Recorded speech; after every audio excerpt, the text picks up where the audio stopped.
Welcome back to the Neuroscience Meets Social and Emotional Learning podcast, episode number 82.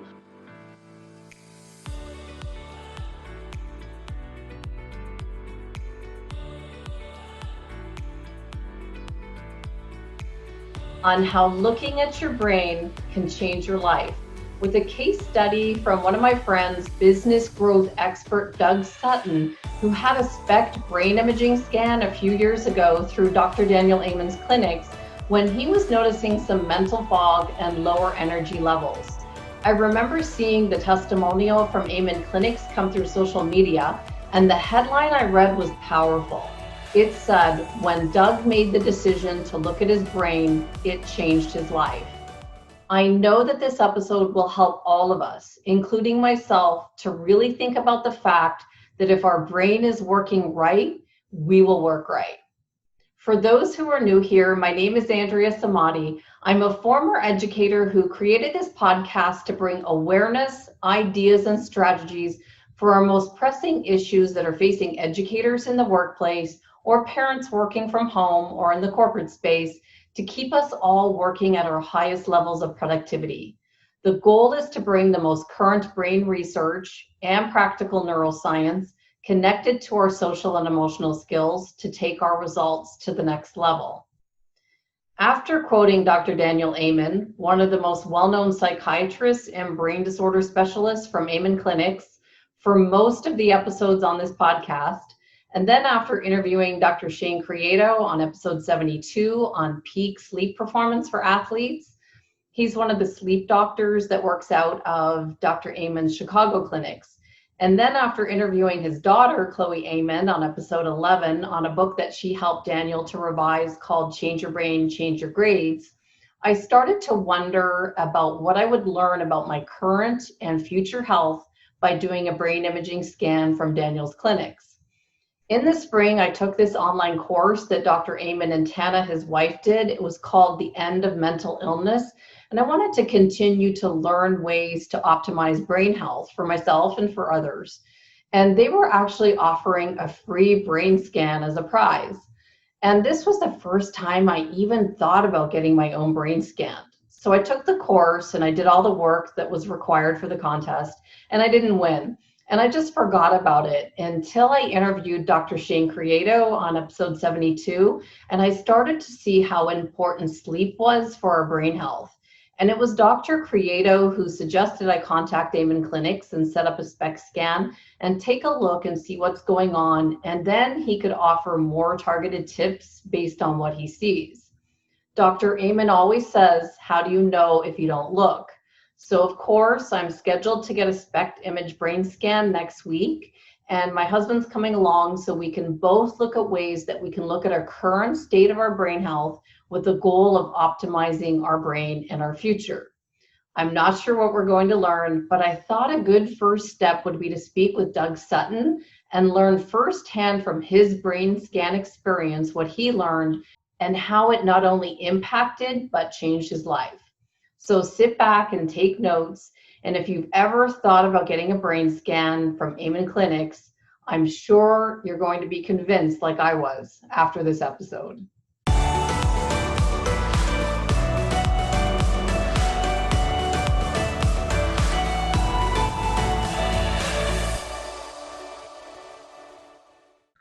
Welcome, Doug. Thank you so much for writing back so quickly about this. I know it's been some time since we hung out in the seminars, and we were just talking and brainstorming when exactly we met. And no wonder I never forgot you, Doug, because you were at one of the first seminars that I went to in Arizona that made me consider why I wanted to move here. You were staffing at one of Sai's seminar events. So before we get to the questions, can you just go over what exactly is the work that you're doing now? Yeah, sure. And it's funny because we both have Sai and then as well as the connection with Bob Proctor as well in common. And I have been a student of personal and professional development for a long time. And I had the pleasure of meeting Bob Proctor on my 21st birthday, which was like such a really cool experience for my birthday. And he was a keynote speaker at a convention that I was at in Dallas, Texas, and he really took me under his wing. And ever since then, I've been so fascinated by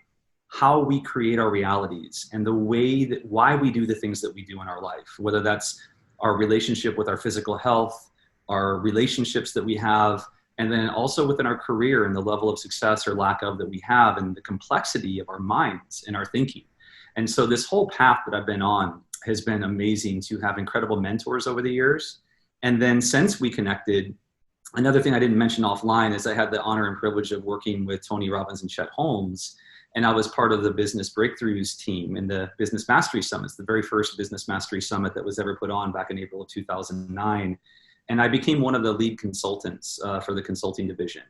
And so with that, I've been working with business owners and entrepreneurs all around the world in multiple industries, and go in and help them identify their business growth strategies, their customer experience architecture, the way that they run the culture within their company and the purpose and mission that they have, and then help them identify different ways to optimize their revenues and profits.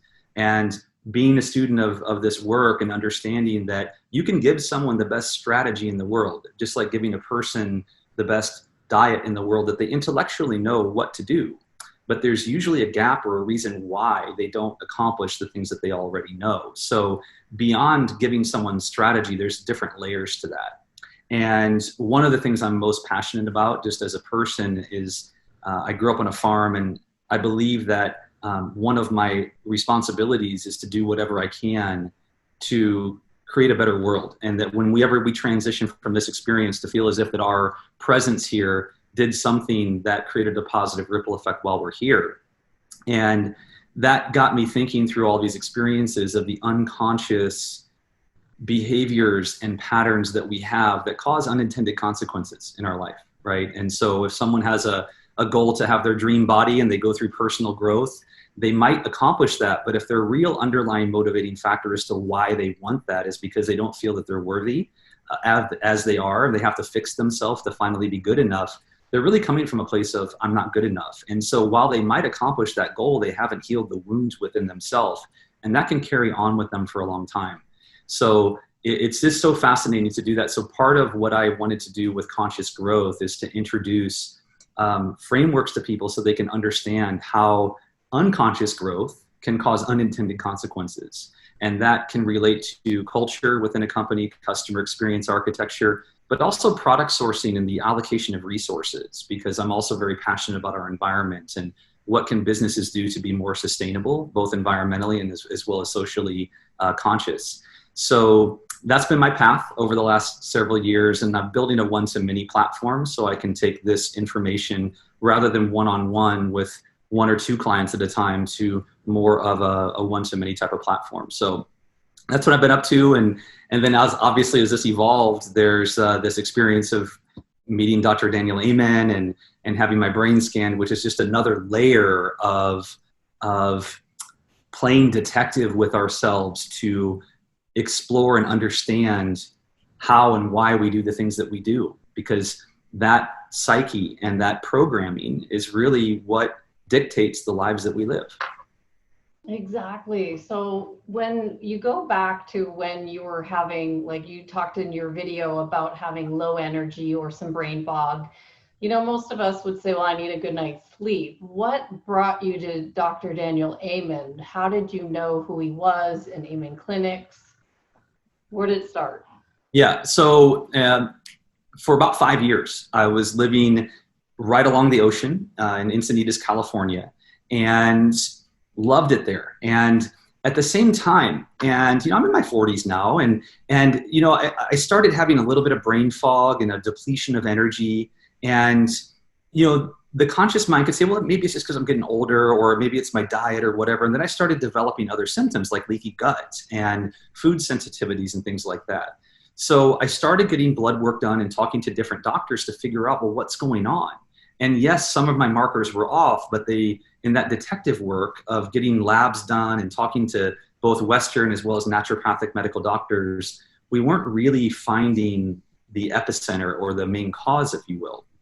And one of my family members has been to Amen Clinics as well and had a scan, and she recommended that I reach out. And I decided to invest in that after doing some research and seeing some of the fascinating things. And so that's how I first found out about Daniel Amen and Amen Clinics. And, they have locations all around the United States, which is great as well. So it's convenient for people. And I thought that, what, this might be something that could give me a better insider clue as to what's going on.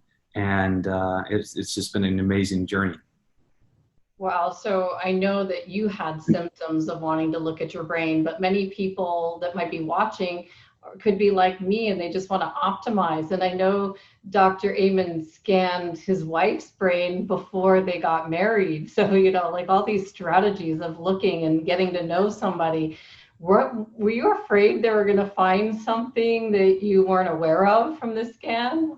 There's no doubt about it. There's a little bit of nervousness going in, but I will say this, and thank you for pointing that out, that you don't have to be like sick or experiencing symptoms to want to figure out what's going on. It's like even, I know Dave Asprey Daniel was the reason why Dave Asprey was inspired to create Bulletproof. And Dave Asprey shared that on 2 different podcasts where he interviewed Daniel. And it's like this whole mind hacking, biohacking thing. Daniel Amen was the main, I think, or one of the main sources of inspiration for that. Wow, I'm a Bulletproof fan for sure. Yeah. When he was, interestingly enough, exposed to mold as well. The house I was living in had mold. Yeah. And so that was one of the correlations between he and I. But yes, I know Daniel mentioned that about having Tana's brain scan when they first started dating. And he even playfully recommended to me, like, Doug, if you date someone for about 4 months, you might want to just get her brain scan to see what's going on. Because again, we have an operating system in our brain, and so much of the time we're looking for outside things, whether it's our diet or whatever else. But he always says, how do you know unless you look, right? And if we are optimizing or looking at the way that we're living our life, and there's something that we want more, better, or different, yes, we can turn to great personal growth workshops or great books. And from my experience now, after having my brain scanned, it was one of the most fascinating experiences I've ever had. And I created a love and a reverence for my brain that I can't imagine having had it not been for this opportunity to see my brain. Like, we can look at the palm of our hand and we can see our body in the mirror, and we all know we have a brain. And I can promise you, when you go through this, you're going to have this experience of like, oh my gosh, this is my brain. And you've never seen it before. And for me, it was like this, and I don't have human children yet, but I can only imagine what it would be like to have my own child and how much I would want to love it and care for it and never want to do any harm to it. And to be aware that there were things that I've been doing over the years, whether it was the kickboxing and Thai boxing I did when I was younger, to food that I've been putting in my mouth, and to environmental toxins that I've been exposed to, as well as thoughts and unconscious beliefs. All of that plays a role in the way that my brain is functioning. So I see this as something that's so beneficial, not just for people that have symptoms, but also for people that just want a better life. And I can also see this as another way for HR departments, quite honestly. As a business leader and consultant, you run personality profile tests on people. It might be not a bad idea to scan their brain, because if you have an employee that you invest money into and they're not being productive, rather than firing them and going through that whole cycle, maybe you can get their brain scanned and find out, well, what's going on and how can we improve and help that person. So yeah, it's lots of ways. Oh, it's so interesting. When you were talking, I made another connection because you were talking about, even how Daniel had Tana scanned. When I worked for Bob in the beginning, Doug and I both have Bob Proctor in common. But when I started working for Bob, it was like a requirement that we had to take this seminar where I met Doug. It was the basic seminar, and it was all about learning how to make sure we keep our word. And Bob wanted to make sure that everyone that worked for him had this certain level. And he had the seminar to use for that. And now I see the brain scan as another level. He could have just scanned my brain. How is Andrea going to be productivity-wise for me in my corporation? Rather than sending me off to Arizona to do this seminar, make sure that I keep working productively for him, he could just scan my brain. Yeah, absolutely. No, that's, as now with this awareness, people that are close to me in my life, it's one of the pillar foundation things that I would highly recommend to people. Because again, if like whether you're leading people or you're leading yourself, it's understanding how am I. It's like you want to get blood work done, or you want to step on the scale to see, well, what do I weigh? And then you identify, well, hey, this is point A. Now, what does point B look like? Where do I want to go from here? And if there's any part of oneself where they don't feel as if they're operating the way that they want to, then this is one of the things that I would personally recommend, just from my own experience. Well, was there anything noticeable about your brain that kind of shocked you that you found out? Yeah, and so yes, you're right. There was a nervousness going in, and when I sat in and went through the consultation afterwards, the two things he said was, "You've been assaulted and you've been poisoned." Wow. And that was a little bit of a wake-up call, and he showed me. And I had a car accident when I was 16 years old, and you could see lack of blood flow, and that's what the SPECT scan really does, is it shows kind of like a tomography type of map. That's not the right word, but that's my association. Yeah. And there were on the sides, and I totaled a car I totaled my car and a semi when I was 16 years old by pulling out in front of it onto a highway. And I had massive whiplash and a concussion when I was younger. And to see that could still be there from that age. And then also the frontal lobe area and this lack of blood flow up here, which also, if you're looking at like the CEO seat of the brain, right, where you've got that part of your brain that's really there to focus on attention span and being able to have that executive function, if you will, in the brain, that this part also was a little bit indented, if you will, and being hit multiple times, and then also diet and lifestyle could play a role in that. So it was fascinating to see. And then there's another type of scan too. If you look at Amen Clinics, they've got the kind that looks like a sherbet ice cream that's multicolored, and the colors don't really matter. It's more about the flow. And then there's that other one that shows the insides, and it shows the blood flow activity. So my cerebellum had lower activity back there, which also plays a role in cognitive function and all of that type of thing. And so it was really fascinating to see that. And then to have the course of treatment of what can I do to make it better was really cool to say, okay, so yes, this is what is. And he even noticed, he said, you've got some stored trauma. And he showed it, and he said, the fact that it's on this side of your brain, and he said, you're someone that may tend to have anxiety or stress, but you may not express it to other people, and instead you internalize that. And the trauma, the withholding showed up in your brain. Yeah, and it's like so there's specific parts, right, of the brain, and if you have a hot spot, if you will, or certain overstimulus or activity, it could be suggestive that could be the case. And so for me, certainly, there were some things from my past, stresses that I may have had, and things that, yeah, just I would say stress and or emotional trauma that I had earlier on in life that might have been a breakup or something, or feelings of insecurity about myself or stress over work or whatever that might have been. And if that continues to be triggered and kind of run on autopilot, as we all have our own internal dialogue that just tends to repeat itself, it's one of those things to understand. And then with that understanding, now we have some tools to do something with it. So that was really fascinating. And then there was a recommendation to get EMDR therapy, which was really interesting and cool to experience, and helps to refile, if you will, some of that. And then I think another thing that I noticed too is whenever I have a dialogue or an experience that may not be what I would prefer, there's an awareness of like, oh, this is what's happening.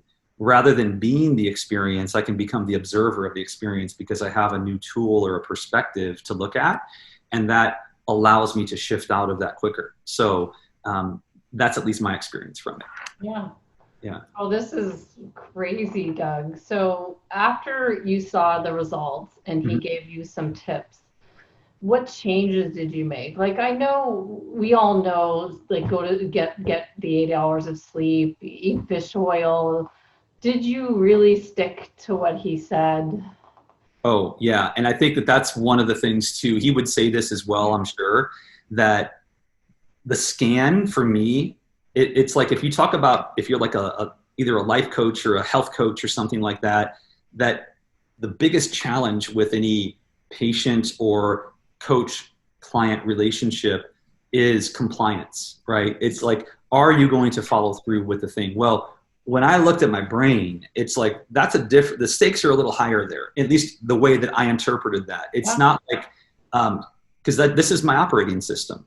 Yeah. And literally every single part of my life is dictated as far as how I live and what I experience. This is my operating system. And so if I'm not caring for this, and this is not operating properly, everything outside is going to be affected by that.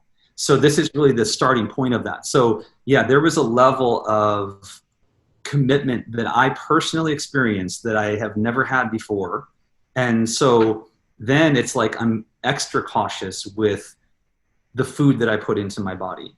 I moved out of my home that had mold. And not only that, I did do hyperbaric oxygen chamber sessions, and that was something to help kickstart the rehabilitation, if you will, of my brain. There's tons of great research on hyperbaric oxygen. Phenomenal, because the body will heal itself, and blood circulation and oxygen are catalysts for the body to heal itself. We have such fascinating, biology in the human body and how it all works, how we can cut ourselves, a scab forms, the skin comes back. So we're designed to heal ourselves. It's just making sure that we can optimize our body such that we can do that. And then another thing that I thought was a really cool takeaway that he says is one of the best things you can do for an activity is ping pong. Yeah, he talks about that. Well, and so it's the cerebellum. And what's interesting is I've studied this now since then myself, and I've done Filipino martial arts for a number of years, and I got away from it. Well, I totally got back into it, which it's anytime we're crossing this meridian between each side of our body with movements of some kind. So it could be a ping pong paddle, the hand-eye coordination.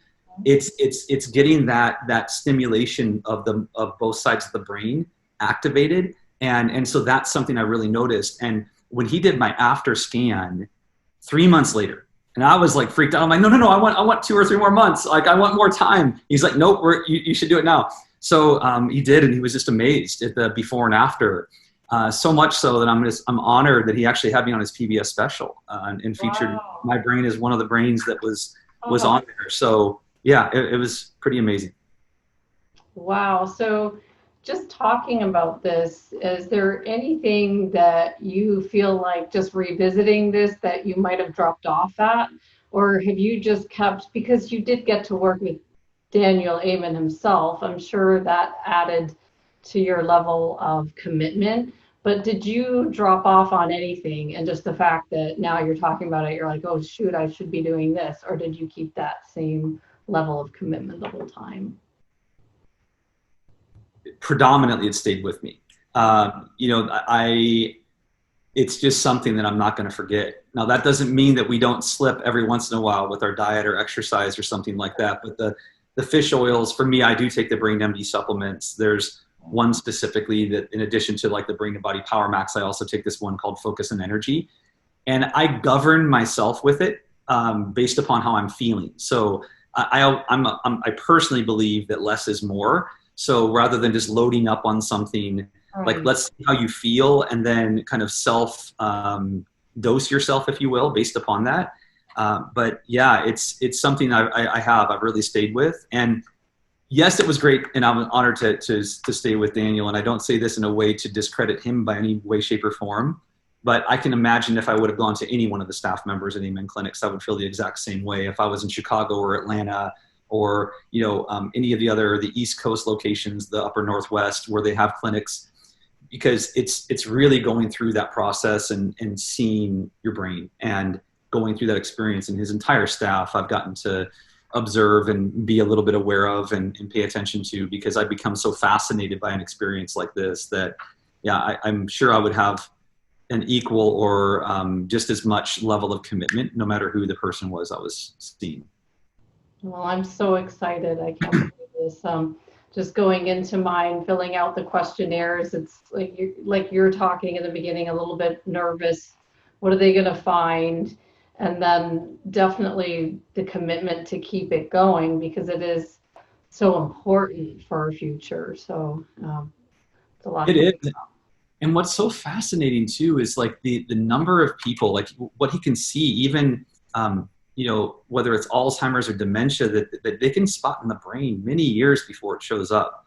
And there are things that we can fundamentally do to have a healthier life, right? And so much of that is our lifestyle, things that we can do, even reading, crossword puzzles. That he's got this Brain Fit Life thing that you can do too, but you don't have to have that. There's so many different tools and resources, but there's things to stimulate our brain. And we know that exercising and eating healthy is good, and these are things that prolong our quality of life and allow that to be greater for longer periods of time compared to not having a healthy diet and not exercising.